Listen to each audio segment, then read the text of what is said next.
Where is it? Where is it exactly?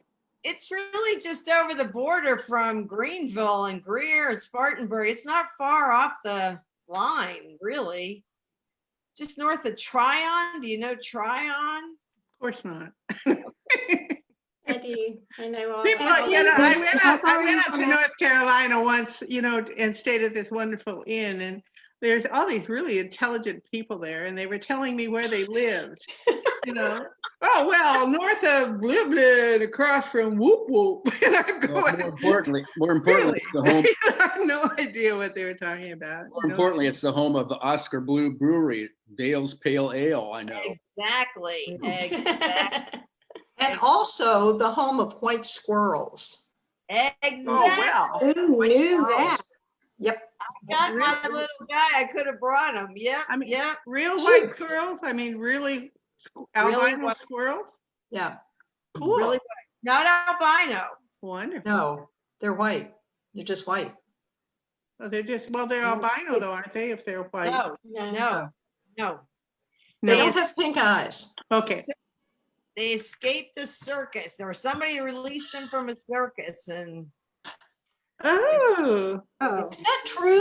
I love that. yeah, I love that that's- story. Wow, That's the- I didn't know that. Yeah, So you write a story, it'd be the squirrel. That would be cool. yeah.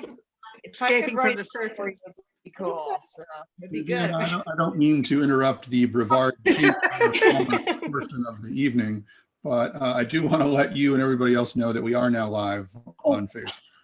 Well, welcome everyone. Always fun to find out when you've gone live. So It's Brooke. Okay, well, welcome to the December open mic presented by the Pat Conroy Literary Center in association and in partnership with the South Carolina Writers Association. So happy to have everyone this evening. Ann-Chadwell Humphries is going to be our featured reader this evening.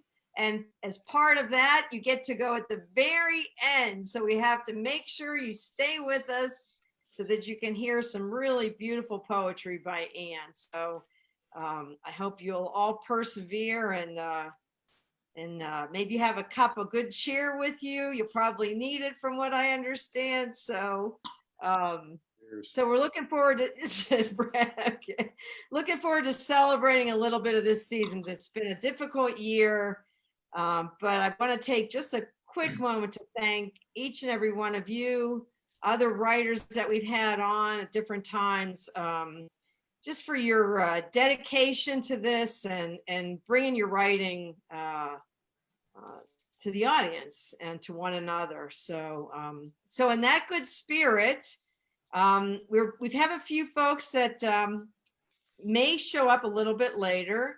So I'll just go and work with the folks that we have online right now this evening. So I'll read the first three so everybody's got a little bit of a heads up here. And Catherine, I'm going to surprise you here. Catherine, yep, you're my number one lady tonight. Followed by Jenny. And then Brooke McKinney, you're now, because I have so many folks, I was saying, oh, she's number 8, but she's number 3. So, and then Jane, you'll be number 4, and I'll give more. I don't have anything to read tonight. I just wanted to come and listen. Oh, thanks, Jane. I'm sorry. Okay, but you're all dressed up in your poet turtleneck, so. Oh, that's just to hide the wrinkles. Yeah, well, I hear you. Okay. Okay. All right. Well, Catherine, would you start us off this evening? That would be terrific. I will indeed. This is a kind of a character study of a woman that was in my neighborhood when I was little. Her name was Mrs. Gaither, and this is called Mrs. Gaither's Eggnog. All the grown-ups in Hopkinsville, even her closest friends, called her Miss Jane. But from my birth until the day she died, a month after my 27th birthday, she was Miss Gaither to me. A formidable presence, she carried every inch of her broad as it was tall body erect, all less than 5 feet of it. Anyone who approached her with a measuring device of any sort, be it yardstick or bathroom scale, did so at his own risk. You flat didn't mess with Miss Gaither. My memories of this great Southern lady are vivid. contagious laughter rolling from deep within her ample bosom, Revlon really red lipstick staining every cigarette butt in her monogrammed silver ashtray, cotton puff bearded Santas guiding reindeer round and round the sequin green felt Christmas tree skirt she crafted, and of course, her eggnog. Not much taller than his wife, Dr. Gaither, top graduate in his 1907 class at the University of the South in Sewanee, Tennessee, learned early in marriage that the institution ran far more smoothly when he gave his remarkable lady a wide berth. The good doctor's timing was always impeccable, for he knew far before the terms became commonplace that Miss Jane needed her space and could be disagreeable if her boundaries were breached. Even Mother Nature cried uncle after one aborted attempt to rattle this female dynamo. Vain about her appearance, Mrs. Gaither always wore her short mahogany hair in a curly updo, donned a day dress and blocky heel pumps for company, and sported glasses on a beaded chain around her neck. Convenient for close handwork. Forever stitching, gluing, and felting, she often worked while settled in an overstuffed flowered chair in the upstairs den before a boxy black and white Zenith television with an enormous magnifier in front. One August afternoon during a thunderstorm, Miss Jane was so perched when a lightning bolt struck the antenna, traveled through the wires into the TV, and exploded as a fireball out the screen. The magnifier slowed its progress just long enough for her to jump out of the way before the sizzling sphere burned a hole in the headrest of the chair where she'd been sewing. Though shaken, she proclaimed to all that her 9 lives were still intact. Born in Vicksburg, Mississippi, or Vicksburg, as she called it, a mere 3 decades after the War of Northern Aggression, Miss Gaither was convinced that the South would indeed rise again, put those damn Yankees in their place, and instill Southern gentility throughout the country. Then life could finally be lived as it was meant to be, slower, more polite, and tempered with a required daily dose of one's favorite libation. She herself stayed prepared for that time with her own diurnal prescription of smooth Kentucky bourbon, which in the spirit of true Southern hospitality, she graciously offered to anyone so inclined. For 30 years, Mrs. Gaither's eggnog was the star of her Christmas Eve party at the 3-story red brick cottage on Main Street, a mandatory stop-off on the way to Grace Episcopal Church's midnight service. Known for standing hair on end or for growing same on previously bare chests, this bourbon-laced beverage mellowed not only parishioners, but the Reverend Irwin Hulbert himself. The whole church reeked of whiskey, but thanks to Mrs. Gaither, the noise made unto the Lord was joyful indeed. Oh my God. Lovely. Thank you. All true. All true. Oh my, no, that wasn't true. That's true? Yes, ma'am. It was. Hey, Catherine, that was a great way to start us off on our holiday. Thank you. Thank you. Frivolity and mirth. Yeah. Mirth. I love that word, mirth. Mirth. Great word. Okay, Mirth. Catherine, that was terrific. Thank you very much. Thank you. Yeah, you're welcome. Merry Christmas to you. Jenny, you're up. Yeah. All right, mine is semi-autobiographical. And if people know my writing, that's very unusual for me. Okay, it's called Garbo. It was 1970, Chicago. I was working at a below entry level job, a volunteer really, straight out of college. I was supposed to teach chronic schizophrenics straight out of the hospital, job skills. It was something that I knew less about than they did. I was missing New York, missing my friends, missing college life, missing my cadre of protesters. Being against the war had given me purpose. As the war plodded along, blood on every footstep, I knew where I stood. With the schizophrenics, I didn't. I felt aimless, incidental, haphazard, voiceless. I was living with 3 girls I hardly knew, above a bodega on a sketchy part of Halsted Street. They were volunteers too, enduring erratic, catch-as-catch-can scattered lives. So, given my slapdash existence, I, of course, wanted a dog. One of the volunteers, Sue, had a car. So on a why not Saturday, we headed straight west for miles until Chicago streets became suburbs, became country roads. With a classified ad in hand, we found the place that sold dogs, Doggone Acres. Probably would be called a puppy mill now. I wanted a spaniel. Somehow it seemed like a good choice. not too big, not too little, just the right amount of slobber. Behind a farm, a cinder block building, the noise of barks, woofs, yaps, and baying, a symphony to my ears. A large room with crate upon crate of whelped puppies, a bearded assistant in beat-up overalls led us to the boxed-in spaniels. Chasing each other, they hardly had a sniff nor a lick for me. Other crates beckoned. Sharp puppy teeth tested the flesh of my hand. Then, in insistent barking, I turned. There she was, mostly black, but tricolored with dramatic brown eyebrows. She pawed the cage. Looks like someone chose you, said Sue. The assistant put her in my arms, and that was that. Half cocker, half sheepdog, he said. $35 and extra 10 for a leash. We drove back to Chicago, Sue at the wheel and me, a new mom. Sue considered the puppy's big feet. Reminds me of a guy I knew in California, she said. He called Slabo Garbanzo. Garbanzo seemed like a good name. Later, it was shortened to Garbo.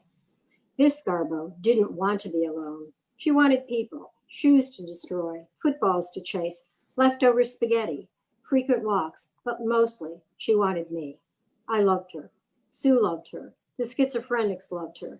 The other volunteer said, make sure she doesn't pee in the apartment. 3 o'clock in the morning walks in Chicago back alleys became routine. On Saturdays, Garbo and I walked 5 blocks to Lake Michigan, past generous brick houses once built for the gentry. Now they were downcast rooming houses with patched up lawns and newspapers caught in the hedges. Sanctuaries for the poor, those even more voiceless than me. Later, the neighborhood was regentrified. Riches to rags to riches in a few generations. Into the tunnel we went, under the thundering traffic of Lakeshore Drive to the Great Lake. There we had our rescue. Garbo clambering over the rocks, barking at the shattering waves, sometimes jumping in for a swim, the spaniel in her. There were kids with kites, joggers, couples on tandem bikes riding from Belmont Harbor to Oak Beach to Grant Park, where in '68 the protesters had their heads bashed in. But Garbo and I concentrated on the fat white clouds balancing on the vanishing gray blue horizon. The lake water was bottle green, the air was enticing. Garbo and I could spend most of the day there. Once, while she jumped from boulder to boulder on the riprap, an old man stopped, his hands in the pockets of an Argyle sweater, a weathered fedora sitting rakishly on wisps of hair. The two of us watched Garbo's antics. Every day is Saturday to a dog, he said. Then he turned and continued his journey. Garbo was my comrade at arms, her incredibly soft ears, the patch of white on her chest, the velvet belly always ready for a rub, a splash happy spaniel. After a year, Garbo and I left the bodega apartment and the hapless volunteers. We left the jobless schizophrenics fighting the battles in their brains. We went to find peace at other bloodless combat zone. No matter where we landed, Garbo continued to find the Saturday in everyone. Yay. Very nice. Very. Jenny, that was so different. That was great. Thank you. Love That Garbo. was great.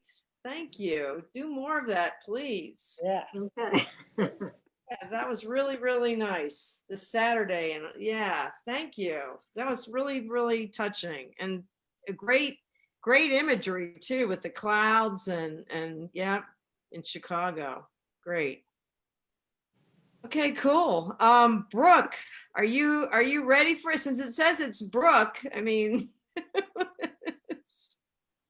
Yes, it does. Yeah. Okay. I'll go ahead. Well, it's Brooke McKinney. It's not just, it's Brooke. So there we go. Okay, take it away. All right. Do I need to say what I'm reading? I'm reading from the same book I keep reading from. Why don't you tell us the title of this wonderful book? Well, it was the first day of winter, but I think I'm going to change it to Creatures Like Us. I'm not sure, but I'm sure it'll change again. I'm just going to read a little snippet that introduces some just family and place. not gonna read anything about war or dogs tonight. Won't go too heavy, Vivian. I'm gonna No puppies. stay light tonight. All right, I'll start.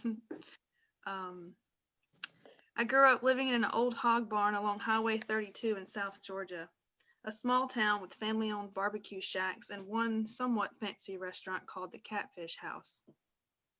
The farm sat about 10 miles outside of town, wedged somewhere between the sun and moon.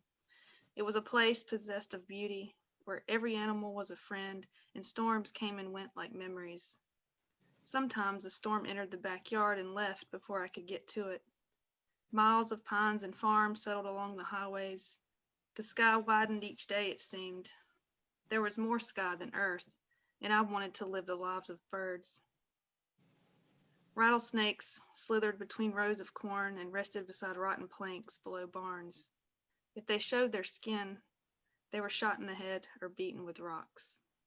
They were beautiful creatures, but in the South, there was a fear born of the strangest things. I can still hear my grandmother, Pepper, yelling from the porch, "Them snakes will come looking for you, Brooke." She'd wave her hand at me, pulling me away from the wood's edge. I'd sit next to her in an old red folding chair, fading to pink from the hot sun.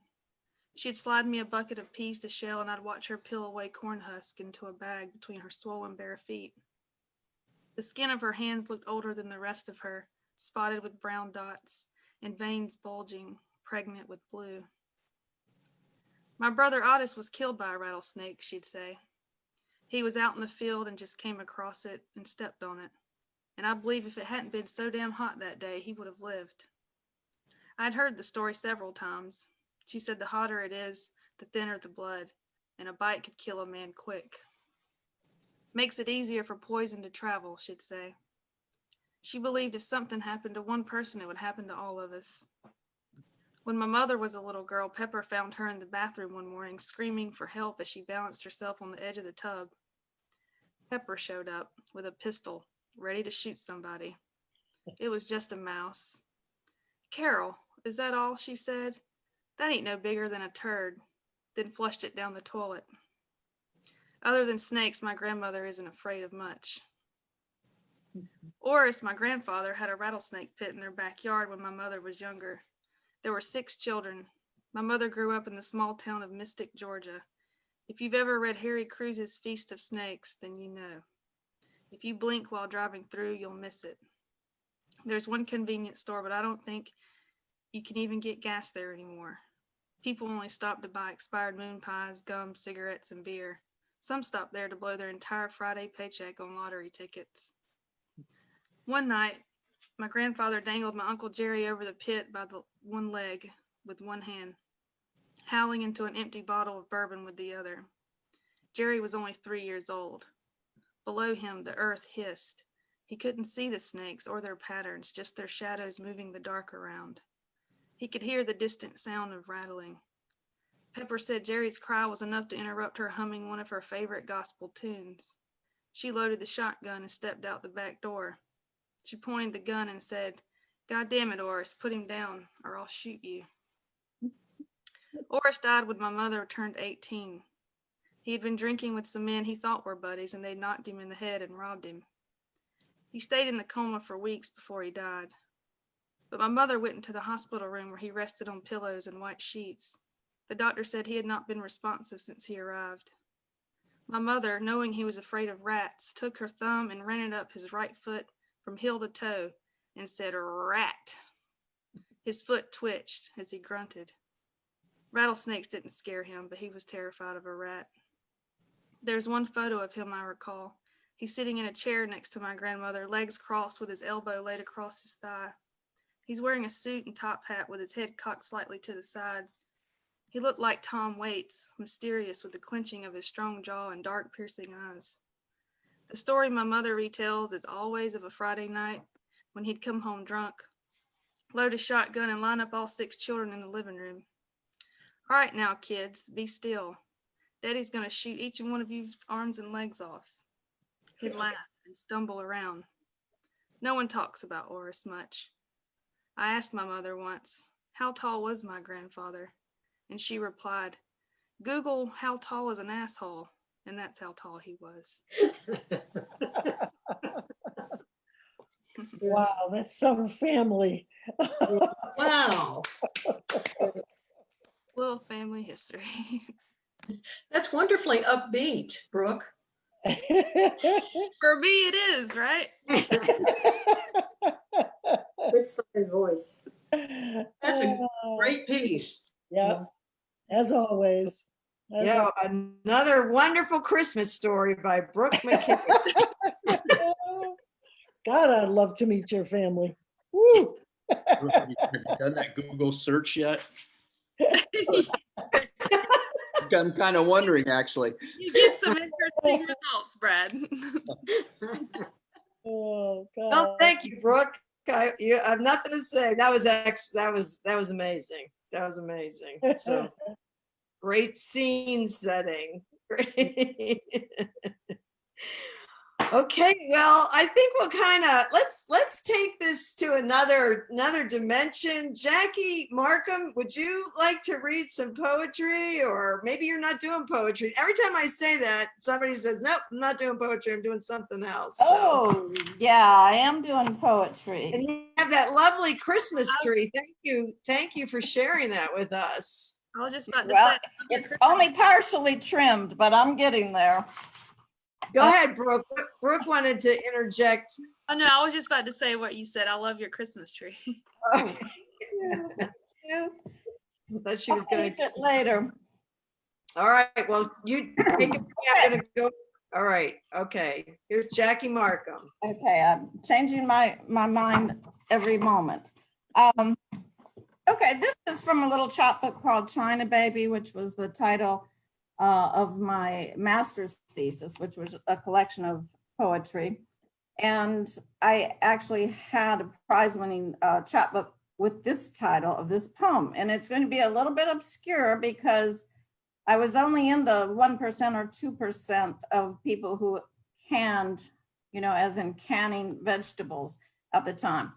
Probably even less than that now. Today, this jar of pickles is my poem. Struggle with domesticity as I sterilize jars, clear, pack fresh cucumbers, garlic, sharp smelling dill, breathe steaming vinegar, vapor that unclouds the brain.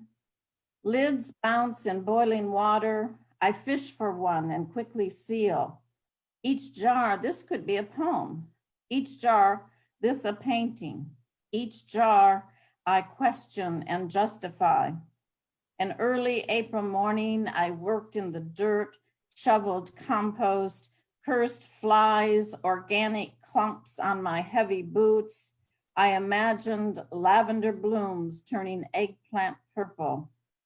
I penciled plans, hammered stakes, ran strings to mark my rows, hoed a long pain into my spine. I bordered the plot with marigolds, basil, and sage. I shaped mounds to protect tender roots, planted tiny dill seeds, and the rains came, planted dill, and they came again, planted dill that flourished. On gray winter days, sculptures in glass on my shelf, green peppers and cayennes twist into form, zucchinis and crookneck yellows wind, curve around each other, speckled beans, mosaics. I take down jar after jar, chill or heat the colors, shapes, lines. Froze.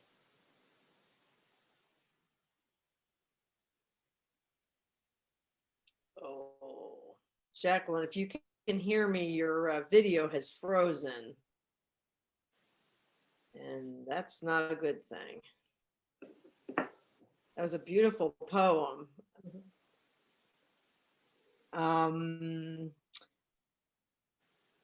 So I think we'll come back to Jackie. Maybe the joyousness of the Christmas tree has interrupted our audio and visual portion of Jackie's poem. So Barbara, oh, now she's totally gone. Okay, well, we'll have, so, oh, okay. You know, I'm starting to get a complex. It seems like every time I read, I lose my internet. So I'm sorry.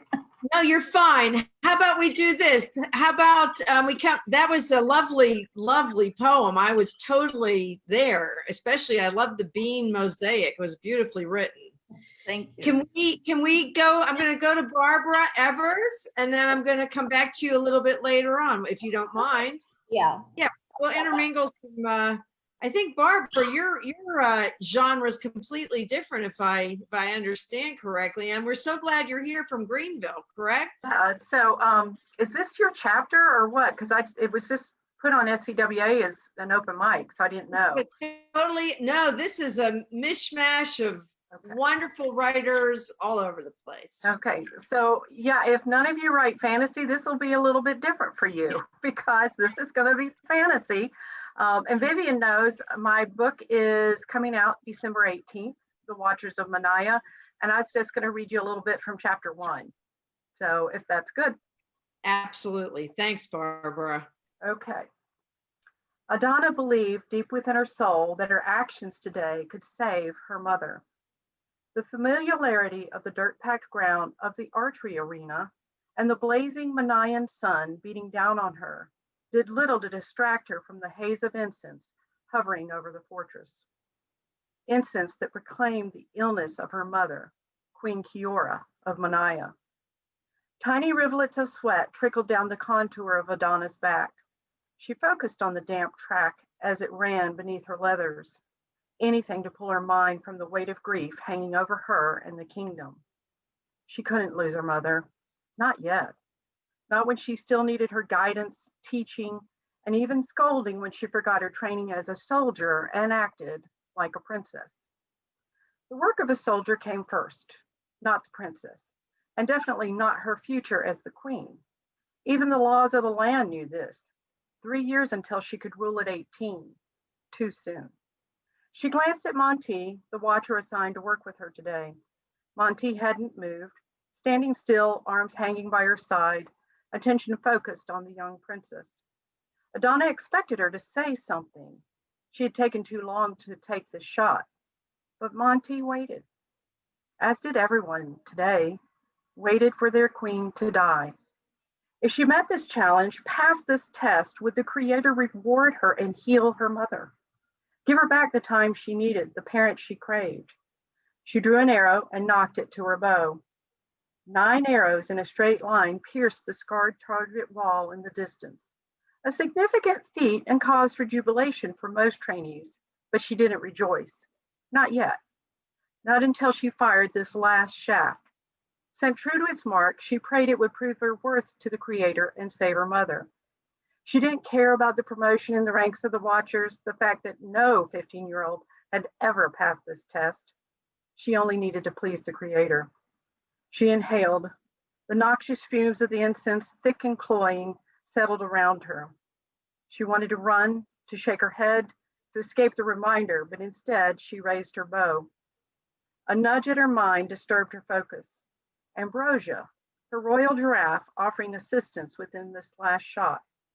The animal had hovered in the background of her thoughts all morning, seeking to connect, to comfort Adana, but she closed her internal eye and ignored the contact, unwilling to risk the joining of their vision, afraid Ambrosia might show her the reality of her mother's illness. Focus. She set her stance. The white sun beat down, beads of sweat pooled beneath her watcher's braid. Adana inhaled and closed her eyes, seeking a center within her breathing, extending her mind and ability. Each inhalation spread through her chest, down her arms and legs, giving life to her focus. She breathed again, again, again. Heat, sweat, and incense faded from existence. Adana envisioned the target. She let loose the arrow. Thunk. The shot penetrated the wall at a perfect interval from the other 9 arrows. Most watchers released their control and shouted with joy about succeeding in this trial, but Adana dropped her knees in thanks. Oh, I love that. Thank you. Yeah, Barbara, so do you have your mascot handy there? Oh, I've got a Ambrose? ton of them around here. There's several, but this is the one that Vivian's talking about. He comes in and says hello occasionally. Yeah, she has a giraffe in her story. I didn't, so that's the first I've heard it. That was Yeah, terrific. it's the first you've heard it. So Barbara, sorry, Go ahead. Vivian, what's the name of your book, Barbara? The Watchers of Manaya. Thank you. So, and I'll post it on the SCWA site once the link is up where you can order it. Great. There's also a book discussion on January 5th with Fiction Addiction in Greenville that'll be virtual. And so all that stuff is available to be seen. Great. Thank you. So, but anyway, thank you for letting me read it. No, we're really pleased that you're here. Thanks for joining. We have a fantasy writer in our low country group. So I wish you, yeah, you guys need to team up together. Nice work, Barbara. Thank you. Thank you. All right, I'm going to go to Susan Jean McCartney. And then after Susan, Jackie, if you've got a poem ready, we'll come back to you again. Okay.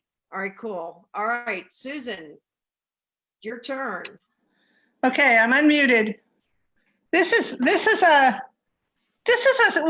interesting because this is the first story I ever wrote in my life. This was 6 years ago. And the story was published. And I just heard yesterday, I marketed last week for a reprint, and they're reprinting it as it was accepted for reprint.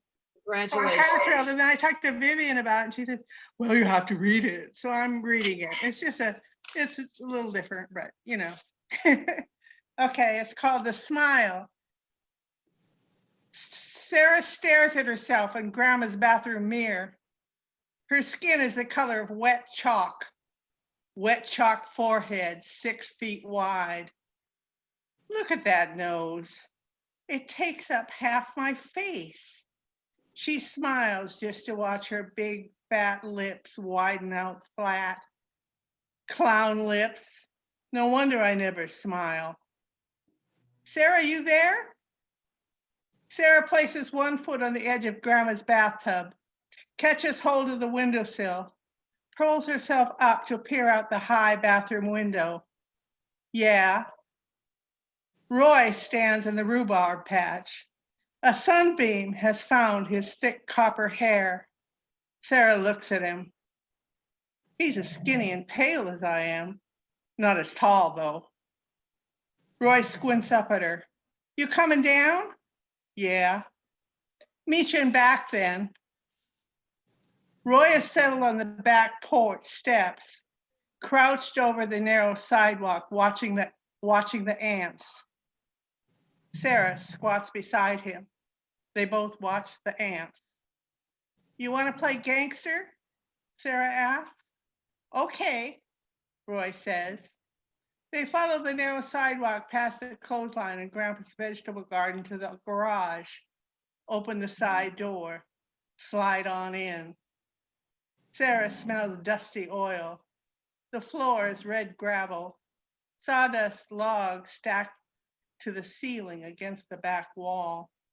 Late afternoon sun bounces through dirty panes of one tiny window onto the hood of Grandpa's gray Ford.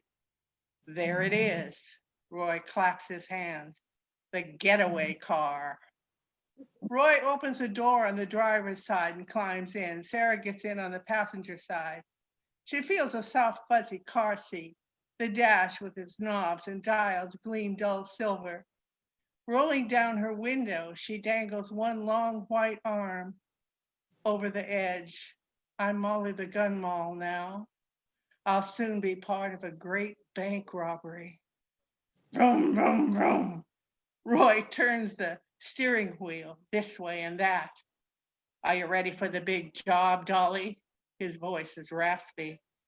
My name is Molly. Don't call me Dolly or I won't play. Vroom, vroom, vroom.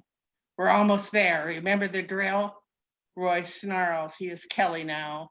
Machine Gun Kelly, famous bank robber. Of course, Molly drawls.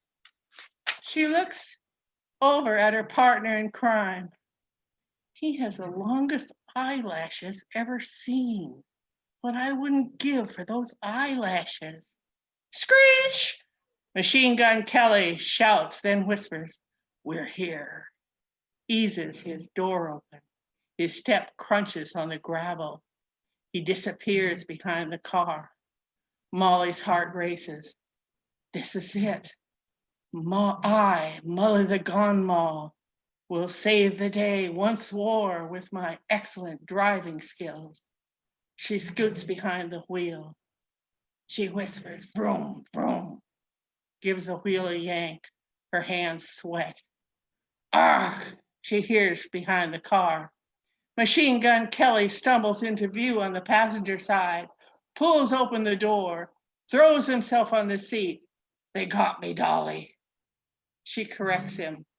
"Molly, get us out of here," Kelly yelps. Molly jerks the wheel to the right, then to the left. Vroom, vroom, vroom. Screech!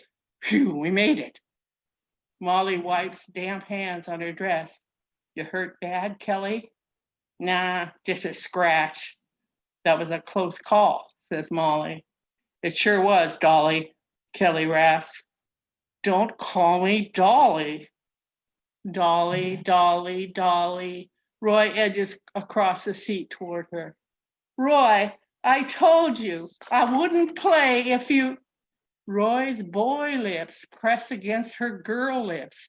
They sit there, lips locked, eyes wide open. They pull apart, barrel out of the car on opposite sides. Slam, slam. Out of the garage, slam. Outside, they stop short.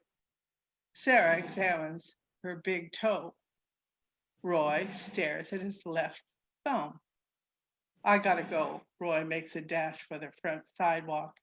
"Me too." Sarah stomps up back porch steps, opens the screen door. "Hey, Sarah," Roy calls from the sidewalk. "Yeah," Sarah answers through the screen. "See you tomorrow?" Something chimes inside Sarah. A tiny golden bell, maybe. "Okay," Roy's voice cracks. The golden bell chimes louder. Sarah's insides tingle.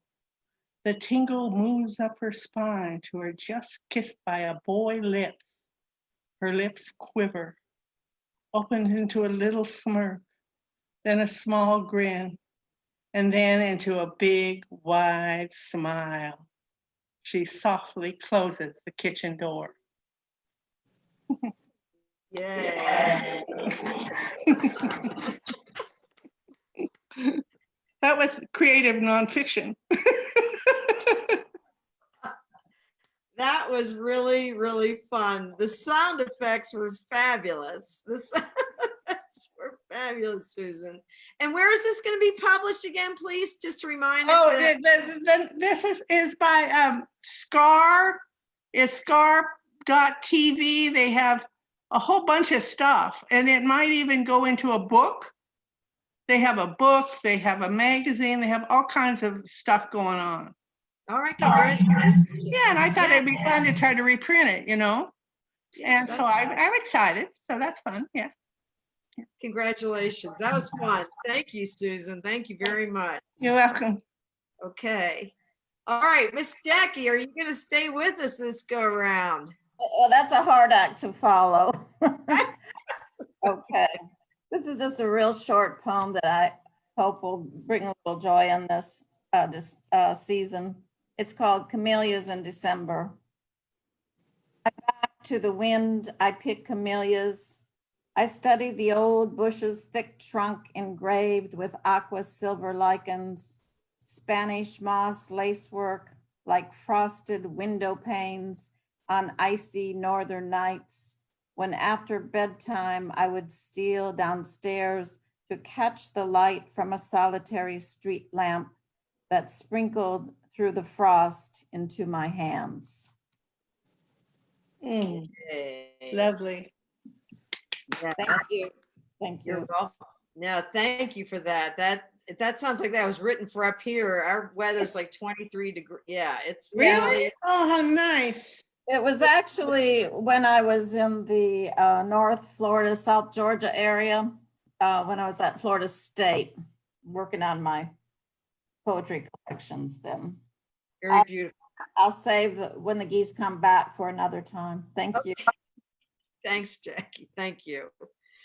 Okay, Robin Prince Monroe, good evening. Oh, there you are. You are. Hi. Well, I brought some unusual stuff as usual. The first one, I thought all writers will appreciate this. It was a day when I was having trouble writing, and it's a poem, and it's called Untitled. My brain is tired, I hold the pen. The paper's clean, the words within. I screw my face and grunt and squirm. The words won't come, I draw a worm. They say what matters most, start writing. And so with all my heart, I'm fighting. Today, what matters most is writing. Oh, that's adorable. Thank you. Okay, and then whoops. Yeah. This one's very silly. These are 2 poems for children, and they're short. This one's very silly. I used to call my son the Pumpkin Noodle, so I decided to write a story about him. The Pumpkin Noodle. In a far-off land lived the Pumpkin Noodle. His hair was orange, and he had a blue poodle. In the day he worked, in the evening he would doodle, and his favorite food was apple nut strudel. He rushed to work, no time to tootle. He was the keeper at the city zoodle. He was driving there and got stuck in some goodle, so he whistled for Smudge, his big blue poodle. Smudge pushed the car as hard as he could till he slipped in the goodle and bumped his noodle. I'll take you to the vet, said the Pumpkin Noodle. So he took the poodle to Dr. McClougal. Dr. McClougal looked at Smudge's noodle, then said, rest in bed and eat lots of foodle. And he sent him away without being rude, saying, Pumpkin Noodle, no more poodle in the goodle. So they went on home and had a boo-coodle of Moodle's milk and apple nut strudel. I told you that was silly. Adorable. I'm like so impressed that you could read all of that. That was so fun. I love I that. had to practice it before tonight. And the last one. I like Rudel. Rudel. That was my favorite word. The last one is called When the Sunshine Cries, and it just made me think of Christmas a little bit because of a time of giving. When the sunshine cries, the sunshine hides her face when she begins to cry. Dark gray fingered clouds catch the tears from her bright eyes. When the clouds' hands become full, tears leak out onto the ground, and the thirsty plants below stretch up to look around. Big people go inside, then out the little people come, and they catch the silver drops in nets of spider web and gum. They carry all the raindrops to their burrows underground, then dip them in dark chocolate and bag them by the pound. They load them up with care on magnolia leaf ships and take them to the stores where they're sold as chocolate chips. Mama buys a bag and we mix them up with dough, then the warm heat of the oven melts the sunshine's tears of woe. We package up our cookies after tasting 2 or 1, then we take them to some friends who need a little bit of sun. Mrs. Castle is a shut-in. Petey Griffin broke his nose. The Andrews are at home with their brand new baby Rose. As they reach for their cookies, shadowed faces start to grin, and in each of their smiles, the sun peeks out again. Yay. That was wonderful. That was wonderful. Thank you, Robin. Yeah, that's like a kind of a Christmas cookie. That just reminds me of Christmas cookies. That's what I thought. Yeah. Yeah, those were really, really fun and lighthearted. Thank you so much. Really well done. Yeah, really, really fun. This is a fun night. Okay, well, so Jane is not reading this evening, and Brad, you're opting out this evening, correct? You just came for oodles of poodle fun. Just came for the inspiration that I'm getting. Thank you all. I'll try to do better next time. Yeah, we love your work, and Jane, we love your work too. So That's right. Jane, Go ahead, Sir Jane. Yep. I'll just try. It's my voice, though. I'll try getting back to writing next month. Yeah, no problem. No problem. Congratulations on getting published in the Pedigree Review, by the way. So Jane has a poem, and yeah, really, really, really, really happy for you. Yeah. Yeah. Okay. So, Anne, I'm gonna read one weird little thing, and then you'll be up after me. So I'll give you a little warning there. Catherine probably has already seen this. I wrote a little piece for the Lowcountry Weekly. It was called December. Yeah, but I'm going to cut out some stuff to try to meet the time. So December.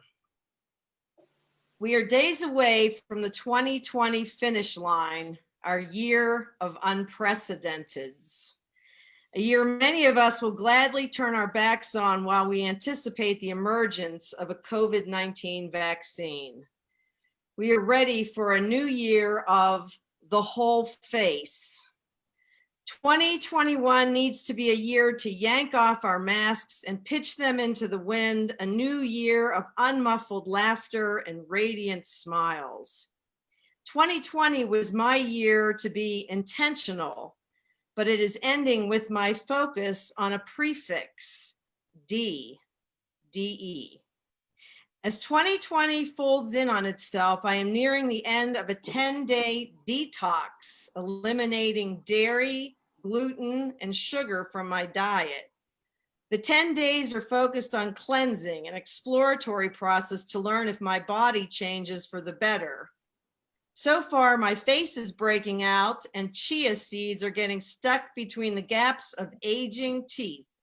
I feel so much better. Along with detox, I am decluttering. I've been unpacking and purging since I left Beaufort in September for Brevard, North Carolina.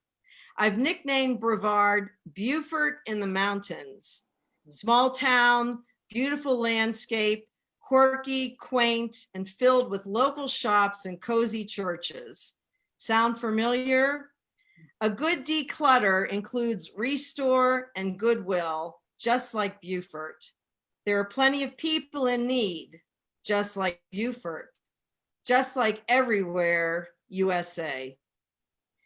In my new relationship with D, I've been focused on decide to get off my rear end and move my body, decide to finish my health insurance choices before December 14th, decide how involved I want to become in my new community, decide what to eat, decide on how to best celebrate Christmas this year, decide to decide, and then change my mind. And then there's determine, a word whose Latin origin means to limit or fix. Now I'm on to something.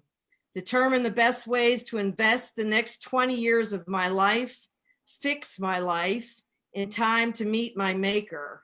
Unless I am denied another 20 years and stand before those big gates having to explain why I was in denial, why I didn't declutter and donate sooner, why I was in denial all those many years, and why I didn't deploy my talents more generously. What's the point of all this? It's the beauty of language, the linguistic feat by the smallest combination of letters to impact meaning, thought, and behavior as we communicate to ourselves and with one another. I am detoxing, decluttering, and deciding as I end the year in December. How does this set me up for the new year? My actions today will determine my future, how I want to dedicate the time I have left. I think the benefit of understanding the D words in my life is the avoidance of getting derailed by details. It also helps me move from D to die or dis. Better health so that I do not contract diabetes. Freedom from stuff to discover new places and opportunities. Focus so that I do not digress into the insignificant. Faith to keep me from distorting pain, suffering, and loss. and love to help me dissolve communal walls and avoid divorce. December, I don't think so. Since die also means two, I don't want to add another month of winter to any year. I certainly don't want to add another month, week, day, hour, minute, or second to 2020. I want this year to disintegrate so that 2021 can arrive with new energy, solid science to thwart COVID, unity, and the happy dilemma of starting over. Until then, try to find a glimmer of delight in this season of miracles, and happy December. Whoa, Very clever. Wow. Very clever. very nice. Okay. Good luck with all that, Vivian. Woo. I have demented. I demented. That's what that means. Yeah. Vivian, for 2021, the die is cast. Very Ah, good. very Oh. good. Very good. Very good.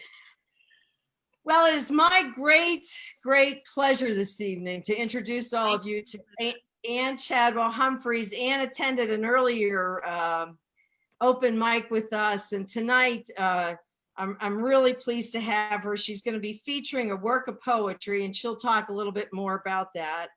Before I go into her introduction, I want to tell you that I'll type in the chat room this evening Ann's website, so that if you're interested in purchasing Ann's new book of poetry, her new collection, published by Muddy Ford Press, then you'll have the opportunity to go on and learn more. As a girl in rural Texas, Ann-Chadwell Humphries competed in school poetry recitation. Only after retirement did Ann begin to write. She started at Shepherd Center of Columbia, then enrolled in poetry classes at the University of South Carolina and online classes through University of Iowa, University of Pennsylvania, and the Hadley Institute for the Blind. Ann has studied under Nikki Finney, Ed Madden, Tara Powell, and Fred Dings, all USC poetry professors. She has workshopped with Jessica Jacobs and Nicole Brown of Asheville, North Carolina, and Marjorie Wentworth of Charleston, South Carolina. Ann's work has appeared in literary journals, and she's won contests, a scholarship, and an Emerging Voices Award. Ann reads and writes using assistive technology. Muddy Ford Press just released Ann's first book of poetry. The title, An Eclipse and a Butcher, edited by Ed Madden with quotes from Tim Conroy and Naomi Shihab Nye. Muddy Ford selected Ann as the second poet in their Laureate Series. And Tim Conroy was the first in 2017. Ann lives in Columbia, South Carolina with her husband, Kirk, and her extended circle of family and friends. So let's give a warm welcome to Ann this evening. And we're so pleased to have you, Ann. Thank you. It's all yours. Well, I want y'all to talk some more. I want to compliment Vic's Bug, Brooke, your dialogue, Susan, the Jackie, your poetry about the canning, Barbara, fantasy. I've never tried that. And then Robin, how fun to write. I'm missing one person. How fun to write children's verse and also make up words. That would be really freeing. Now, I missed the second person. It's Jenny. Yeah. And then Susan, I talked about the lips anyway. And so it's interesting to me to hear where your work appears, such as Vivian, Low Country Gazette. Do you just send it in and we can talk about it later? And then Pettigrew Review, that's really impressive. And then the variety, the Scar, that has all kinds of things. So I guess that's a website. I'm not really sure what it is. Okay. I know it has a magazine called Down in the Dirt. Ah, It used to be online, and now it's hard copy. But Yeah. they all come under this same umbrella, which is called Scar.tv. oh yeah, TV. So, it's like once they have a story of yours, they told me that they do all kinds of stuff with it. Ah, So that's fun. I'm Yeah. that'd be fun. Yeah. yeah. Uh, Well, Vivian, do we get the names of people who attend, or do you just keep that? Because Well, it's posted underneath everyone's pictures, and so Okay. it's visible to our Facebook audience, and then it's recorded. So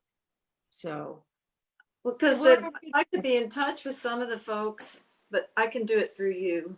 that'd be fine. All right. I'll be happy to send that to you. It's this front side up that way. Yep. Okay, this is the brand new book, An Eclipse and a Butcher, and that is my family. That I'm holding the dog, Great White Pyrenees, and there are 3 of my siblings. We had a 5th later, but this picture is taken at the time that I wrote about the time that the title poem is about. So when I was about 10, and it was an eclipse.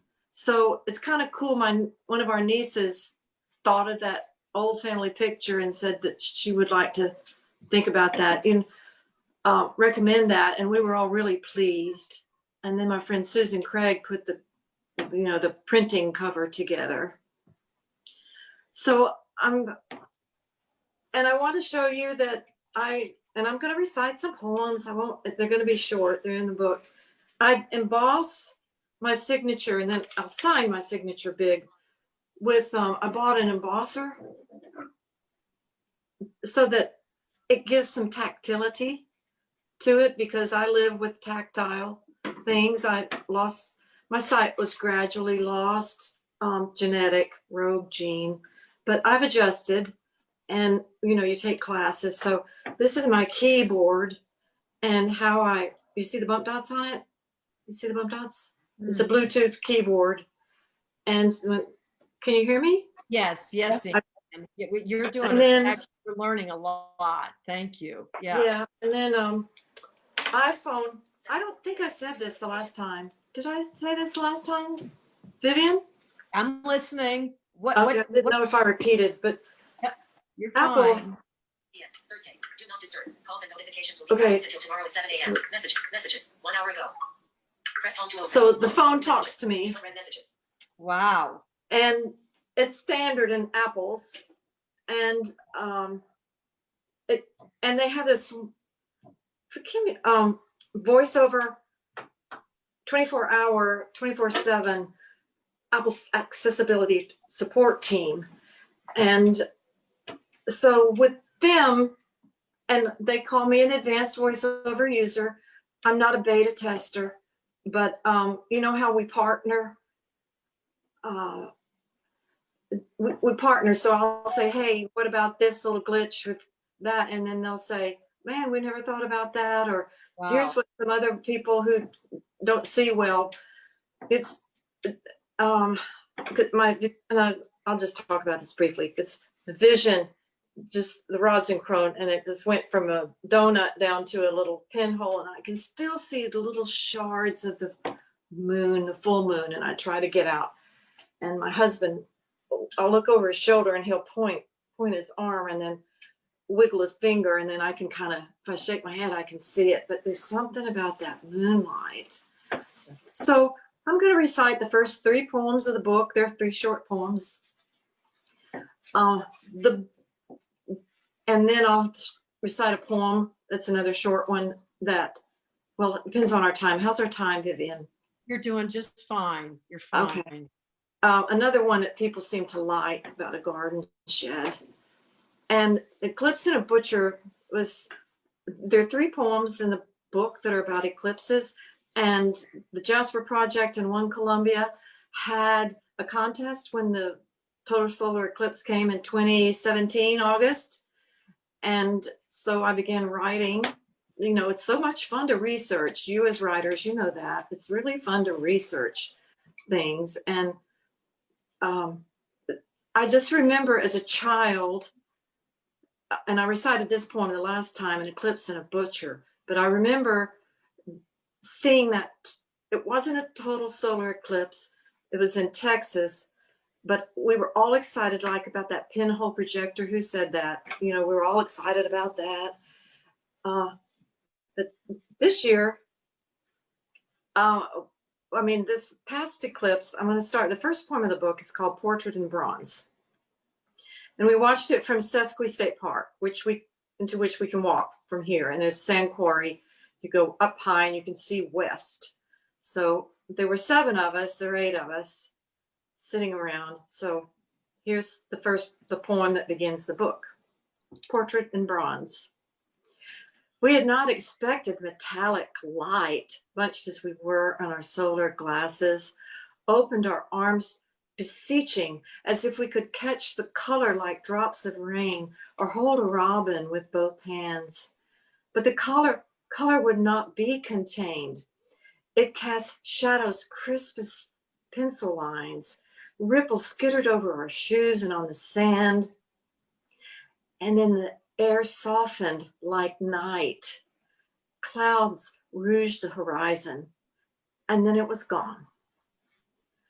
So Ed Madden helped me edit that poem. I had some more to it, but he kind of he suggested, he was a great editor too, because I would start asking too many questions and he would tell me, Ann, you're the poet, you can do this, you can do this. So drop some, like a last couple of lines in it. I learned so much during that process. Okay, the second poem is the second poem in the book. And people seem to like it, and it's called Baptism. His family, straight as stalks, fix their eyes on him like sunflowers follow the sun. Dressed in white, long socks, short pants, he peeks over the pleated black robe, cants his eyes from parents to pastor, who dampens his hair 3 times, Father, Son, Holy Ghost. After the service, I step into the light of his mother's smile and pat his back.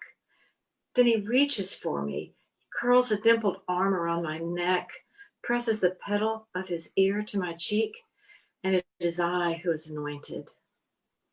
And that's based on a baptism witness. And even though I could not see it, I could feel it. You could just feel, and you hear the shuffle in the pews, and you just feel the happiness. And I said, does he do this with everybody? And he said, Kristen, his mother, said, yes.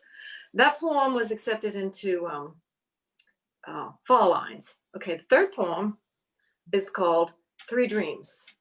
And it's after I'm one of 3 sisters, the oldest of 3 sisters, and then 2 brothers. But, you know, as we grow in our own family, we'd spread out in topography and time zones, and children have children, so it's grandchildren. And we were so physically close. And there's a picture of us lying in the same bed, and we're curled away from each other, but we're all 3 in one bed, this elementary school. This was kind of mourning that. All right, but it's good. It's in 1960s Kodachrome, 3 sisters, less than 3 years apart, sit cross-legged, unself-conscious, hair tousled, streaked with sun, play clothes rumpled across their chests. 3 sisters tossed in the air by their father, scamper into a bubbled bath, crowd the tub, one by one hoisted by their mother, toweled dry, hair fragrant with 3 girls giggle into gowns before supper and stories, are tucked into one bed, loose-limbed, shallowed breaths, and curl from each other to dream. Dreams that will one day pull them apart. You know, that's part of life. That poem won the Poetry Society. I think that's my first paid award. Gave it right back, but fortunately, we're all living and my parents are still living, so we get to Zoom regularly. They're all back in Texas. The last poem I will recite for you is one that people also seem to like. It's not in the book. It's called The Garden Shed. Not what it used to be, this garden shed leaning like an old man on a cane, who shelters rusted rakes and broken bricks, wearied of waiting for purpose. Wasps rain from paper cathedrals, and spiderwebs drape a forgiveness over tiny handprints signed and dated. Born of salvaged lumber, its latches hold shutters for framed openings, smooth for small hands. A Dutch door hangs from a quartet of hinges to divide top from bottom, for children to ponder, should we make it a ship or a tunnel? Last weekend, the children returned, older now, to patch the leaky roof, oil hinges, sweep away wasps and webs, give bricks new purpose, not as an ordinary walk to the back door, but as a gangplank or maybe a path to a secret garden.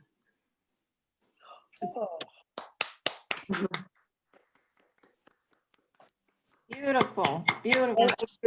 Yeah, really. Does anyone have questions? Remarkable. Did you? Go I'm ahead, sorry. Jane, please go. I wondered, Ann, do you do those all from memory? Those were exquisite. Thank you. Do you recite Yes, them from memory? I recite them. Yeah, I was on the front porch earlier tonight going through and through and through and through. I recited them before. I have a cache of like maybe 10 that I use so that I don't have to recite new ones all the time. And then I've filmed when we had a book launch November 22nd. It's on YouTube, An Eclipse and a Butcher. I had Naomi Shihab. Jane, do you know about her? I don't. Yeah, but I'm not incredibly, I know she's prolific, but I'm not incredibly familiar, Ann. But well, look, yeah. Chris, she's the chancellor of the Academy of American Poets. And this year, for this stint, the whole U.S. Young People's Poet Laureate.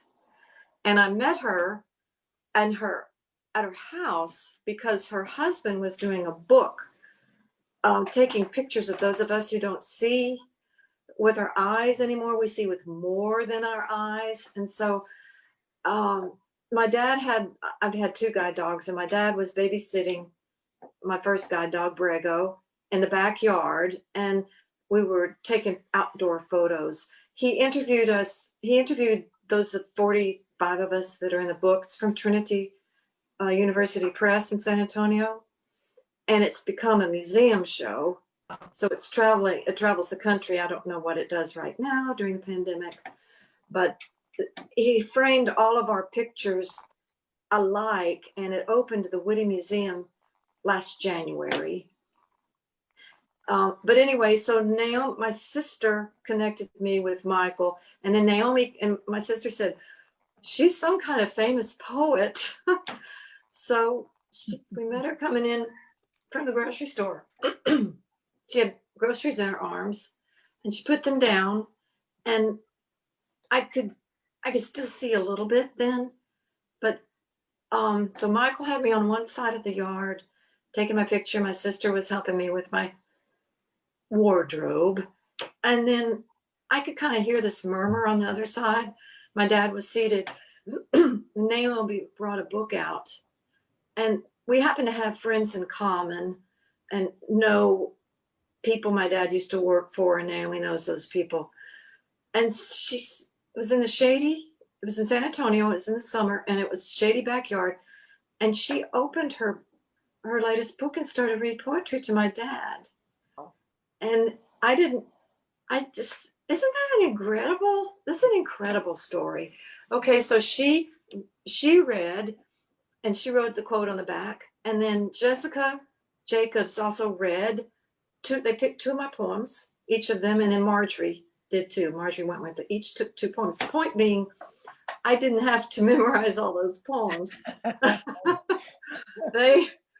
So I let them go and talk. And so I used those videos as well. I used it with Hub City last week. We had, I was a guest there. So we played one video and then I talked about the poems and the next and so on. So I'm trying to make it easy on myself.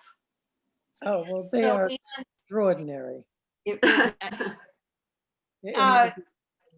Yeah, as we're getting close to time, I think I just want to ask one question, and that is, if you don't mind, it's how memory plays into your poetry.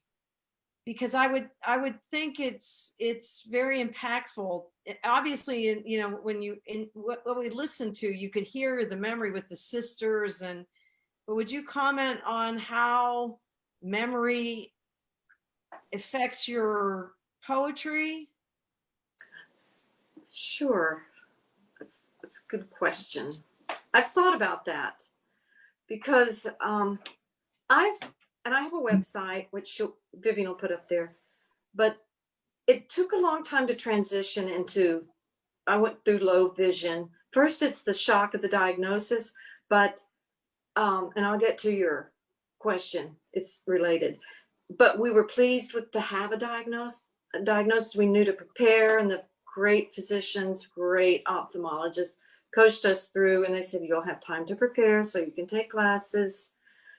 And so I do have the privilege of a visual memory, but as I've adapted through low vision and large print and big lines on the paper and magnifiers and flashlights and transition to blindness, it's like I crossed the river and I can actually say the name. But my point is that I've developed more senses. I've become more aware, and memory is one of my most muscular senses. The last time I counted, I think it was a dozen. It could have been 14. But the sense of memory is one. And of course, but it's a sense of attention. It's a sense of orientation. It's a sense of, you know, my place in the world, like north, south, east, west. I can tell, read it by which way the sun shines. And sometimes I ask my husband, what does the sky look like? But I have a moon app, so I can trace the app. But I was privileged, and of course, common sense and a sense of humor. I had to throw those in. But it's the touch, the tactility is not just with your fingers, it's with your skin. It's with my feet. It's a sense of space. Because I go by the echo. If I go by a car, I can hear that. So I just happen to want to write those poems. My parents are still living. My poetry makes them very happy. It pleases them. Sometimes my mother cries. And that is, so I write so much for them. And then when people respond, you know how we're all writers, how we respond in kind if someone is encouraging. And I want to leave people, I want people to feel, you know, really feel touched by the poem, maybe sprung a coil of energy, of affirmation. That's what I'm aiming for. And plus, like you said, it's the beauty of the language. I've chosen to spend my life, the rest of my life, with beautiful language. It was a conscious choice. So you all can probably understand that. How do you spend your time? So thank you. Now, I did ask Vivian to read a closing poem, which Ed Madden particularly liked. I wrote it for an organization to which I belong, which keeps those of us over the speed limit active and interactive in the community. And he read this at the end of the book launch. So Vivian? But I never received the poem, man. Oh, sorry. That's I guess I can okay. see it. That's okay. I'm so sorry. If I send it right now, could you get it? As well? Yes. John, I'll do it another time. It's called A Friendship Blessing. It's kind of has an Irish feel to it. So we'll do it another time. But thank you for having me. Nice to have met all of you. Jonathan, good to hear your voice. There's someone named Brad and someone named Fred, or is it just Brad? Brad. Okay. Yeah. And Thank you. I Ann. really affirm this community that you've developed. You know, it's very, I can tell you all draw riches from it. Well, I can't think of a more beautiful and inspiring way to conclude our open mics for 2020, frankly. Your beauty of language and affirmation of one another and of our work in the world, I just, and the gratitude that you've taught us this evening, and to pay attention to our senses, which are just not the five senses, but you've introduced us to a whole nother way of looking at the world through attention, orientation, you know, to develop a common sense and a sense of humor, and the tactile idea of feeling with skin and feet and space. It was a blessing to have you this evening. It was a blessing to be with all of you. And much gratitude to Jonathan for always bringing us together, recording us, guiding us through it. To Miss Brooke, also with the Pat Conroy Center, and just to everyone this evening. Great gratitude, and I hope that everyone has just a wonderful 2020, a wonderful, healthy new year, and thanks for being with us tonight. So, Vivian, be safe. thanks for all that you do. Thank you, Vivian. Thank you, Vivian. Thanks so much. Thanks, Jonathan. My pleasure. Thank you. Okay, good night, guys. Good Good night. night, Ho, ho, everyone. ho, ho, ho, ho. Good night. Happy Christmas, y'all. Good night.